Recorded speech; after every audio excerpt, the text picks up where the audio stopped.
at Luka and the Dallas Mavericks as a version of what could happen here. I look at LeBron and Anthony Davis as a version of what could happen here. And the reason why I say those spots, think of how different those teams have changed in like a year and a half.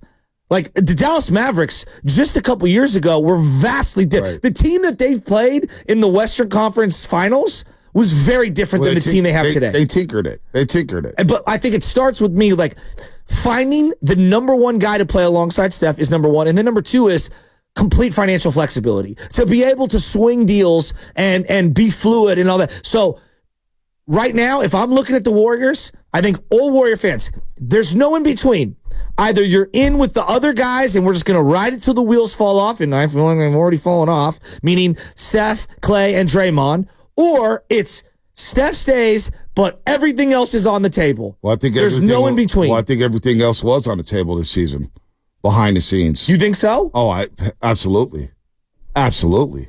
I think when they got off to the rough start and Draymond got suspended, everything was on the table. And that mindset has to be there. So it has to be everybody but Steph. That includes Draymond, that includes Wiggins. But are they doing that the way they, Steve Kerr, I got to take them at their word.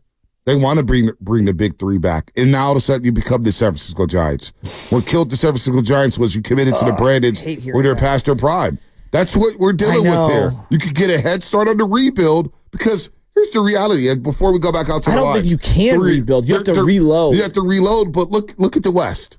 Minnesota's not going anywhere. No. They're just beginning. No. New Orleans is not going anywhere. No. They're just beginning. Barring health. Barring health. Oklahoma City has 9 guaranteed first-round picks through the year of 2030. I know. And they've already got Chet and SGA and Josh Giddey and Lou Dort and Jalen Williams. They're not going anywhere. Dallas with Luka? They're always going to be in the mix. But Dallas, the reason why I like Dallas as an example for the Warriors is Dallas is like, they didn't even make it last year. They didn't. They were on the outside looking in. They swung the deadline deal for Kyrie when no one wanted him. And they took a leap of faith. And it's worked out tremendous. But they've done a great job reimagining the roster around them. But what they did at the deadline was getting Daniel Gafford. Because they got P.J. Washington.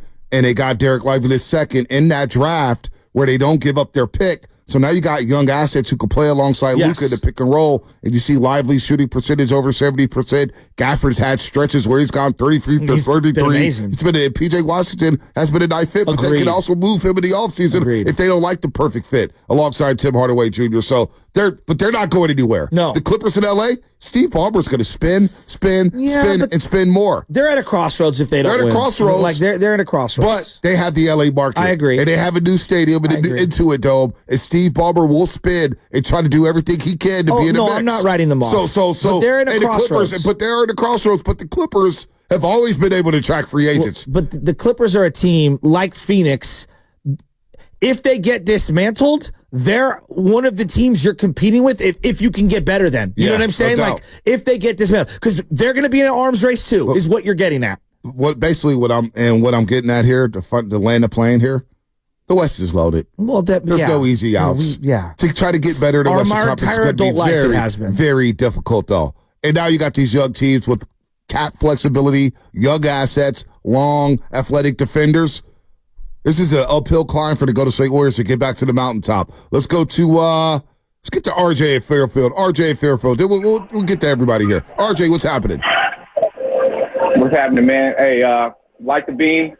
I just want to come up. Hey, this has been a fun rivalry, man. And I ain't gonna lie. Yesterday you mentioned that the players to watch yours was Keon Ellis, mine was Keegan Murray, and honestly, I didn't expect that play from them offensively. Like, I've never expected Keegan to score 32, and then I didn't expect Keon Ellis to be scoring threes like that, man. But yeah, I mean, the game plan was simple. You know what I'm saying? Like, it was swarm Steph Curry, and offensively, we beat y'all on the offensive boards too, man. So 15 and 8. It's been a fun rivalry, man. Yeah. I love y'all still, you know. It's all love. I ain't gonna lie, I was happy last night. It's all love. Enjoy the moment. I mean, look, you guys won, and sometimes in life, and we've been talking about this, you gotta wear the L. And the Warriors have worn the L, and the fan base needs to learn how to take a loss. Honestly, but I think the fan base is fine. Honestly, if you watch the Warriors this season, are you really surprised they lost that game last night? Well, no. I told you yesterday. I said I was open to all outcomes. Yesterday I said I wouldn't be surprised if they got blown out. I wouldn't be surprised they lost. Did I not say that, Spinelli? I know, but you took every opinion. No, I didn't take every opinion. I just kept it real. I was a little skeptical just because I've been skeptical for 2 years. You're always worried, and I felt like a hater. But you're always worried. The Niners could be 17-0. You're going to be worried about a game. You're always worried. And I was worried. That's society. You always are worried. You're worried about all the teams. That's who you are. And it's all good. I love that about you. You're always worried. You're the worry of the show. But I did say. Do you love that about him? No, I don't. This kind of drives me crazy. No. It's actually annoying. It's actually really annoying. But no, seriously. I said I wouldn't be surprised if they blew out the Kings, if they won a 5-point game, if they lost. That's who they've been all season. They've been an inconsistent basketball team that was 21-20, 21-20 at Chase Center. This is who they've been all year. Friday night told you a game like the Pelicans. It was like, they've lost that game this year. And what do? They give them 45 points in the second quarter, and they lose that game. Come on, baby. So nothing surprised me about that game yesterday. So I didn't lose any sleep. I said that yesterday. I don't know why you're looking at me like that. I said they've been inconsistent. What do you think I was? Oh, man, they're going to blow out the Kings. So that's all talk for fodder and radio. That's all fun. Of all the outcomes, though, that one did feel like the one that no one had on their board. Like, if it was a close game and the Kings won, it's like, okay, but a blowout? Actually, from like start to finish, it was just that clear. Was a nail in the coffin actually game. mentioned this in society. I actually mentioned this in society too. I was like, man, it's going to be interesting to see this veteran core. If they get behind by 15 or more, what's going to happen in this basketball game? Is there going to be an avalanche? Is the snowball going to get bigger and bigger and bigger and bigger? You know what? It did last night. The Kings roasted them from beginning to end. So you know what? This is who they've been all season, an inconsistent basketball team that lost in a 9-10 game. Lost in a 9-10 game to Sacramento. Wow. Let's go to cereal breakfast in Sacramento. Cereal breakfast, what's happening? Cereal, you there? Go once. All right. Brought to you by I do love cereal. Let's go to Sammy in Sac. Sammy, what's happening? You're on the roast. Man, how's it going? I got to deal with all these brand new Kings fans out here for the past couple of years, and it's the absolute worst, man. But I just got to point some things out real quick. I blame this year on the old guys of the team, Draymond being out, Wiggins being inconsistent. Clay is just not who he is anymore. Steve Kerr, man, doing bad substitutions, having got older guys staying when it should be sitting on the bench, put the younger guys in. Dude, having Stephen Clay running around Draymond and doing these same plays all the dang time, man, it killed us. And they were going to live and die with the old guard. I also got to say this about you, Bonte, man.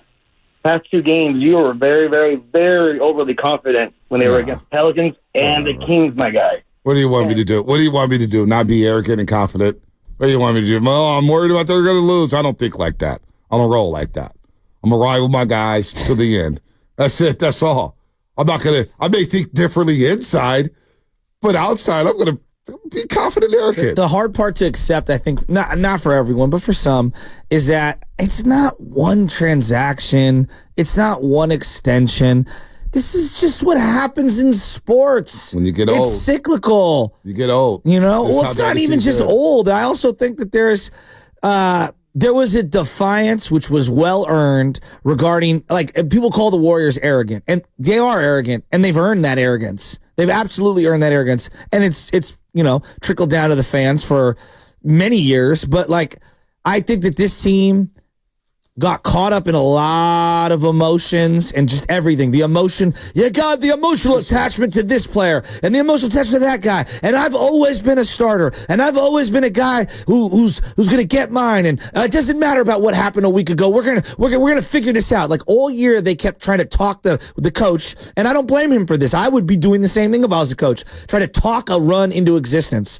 But at some point, you have to physically actually go through the run.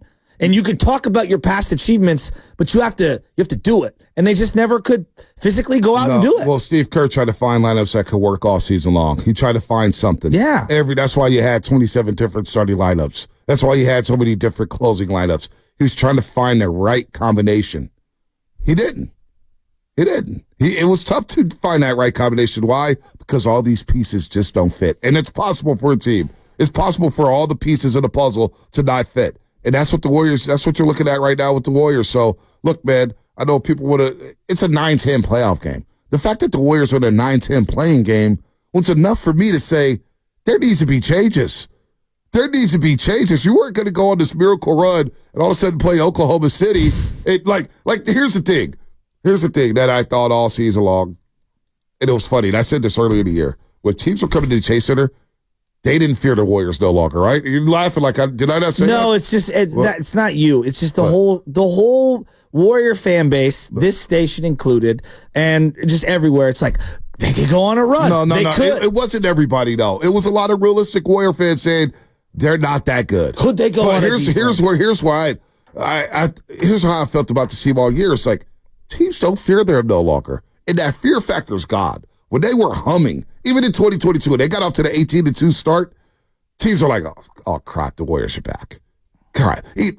When Curry came back during that lost year when they won 15 games and they played Toronto that Thursday night when Stephen Curry returned from the hand injury, all those players in our locker room with Pascal Siakam, with Kyle Lowry, with Fred VanVleet, they're like, damn, Curry's back. Yeah, but that's the trouble. Grizzlies still went at them. But they beat the Grizzlies. I know, but I'm just saying, I don't know if they necessarily The Grizzlies were them. just delusional. The Grizzlies were dummies. That's good that they pushed the Warriors like that. But at the end of the day, they lost in 6 games. Yeah, I know. You know but what I'm Ja saying? did break But his wrist. That fear factor was there. They were up 2-1 and Ja broke the wrist. So, I mean, no, it wasn't even the wrist. It was the knee. The knee. I thought he broke. Grabbed his little knee. Maybe the wrist was the following year or whatever. So, but you get where I'm going. Like, I don't know. But the fear factor slowly dissipated. It's gone now. It's gone. And so we get to a 9-10 game, and you're going up to Sacramento with this team this year for what we've seen, all the inconsistent play. There's no surprise they lost last night. I'm not surprised. I'm not sitting here still like, oh, my God. But I think this is a good thing because change is needed.